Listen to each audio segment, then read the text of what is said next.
میرے اللہ نے قرآن مجید میں میرے لیے کیا کہا ہے؟ میری خواہش تھی کوئی یہ سوال مجھ سے پوچھے.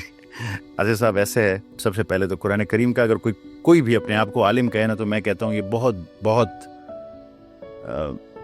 ایگزاجریشن ہوگی. قرآن کریم کا کوئی اسٹوڈنٹ ہو سکتا ہے، اس کا عالم بہت مشکل ہے. وہ نالج نہ ختم ہونے والا ہے. میں ہر دفعہ ایک سورت پڑھتا ہوں، ہر دفعہ کچھ نیا اس سے سیکھتا ہوں. جی تو قرآن کریم ہمیں کیا کہتا ہے؟ دیکھیے ہماری جو شروعات کی سورہ بقرہ میں، اس واقعے سے جب اللہ تعالیٰ نے کہا کہ وَإِذْ قَالَ رَبُّكَ لِلْمَلَائِكَةِ إِنِّي جَاعِلٌ فِي الْأَرْضِ خلیفہ، میں زمین پر اپنا خلیفہ بنانے والا ہوں، کہ زمین پر اپنا خلیفہ بنانے والا ہوں. جی تو فرشتوں نے کہا جو اللہ تعالیٰ کے حکم بجا لانے میں پلک جھپکنے کی دیر نہیں کرتے، پر انہوں نے یہاں پہ ایک سوال پوچھا کہ اب یہ تو زمین پر فساد مچائے گا، خون بہائے گا، آپ کی بڑائی بیان کرنے کے لیے تو ہم ہیں.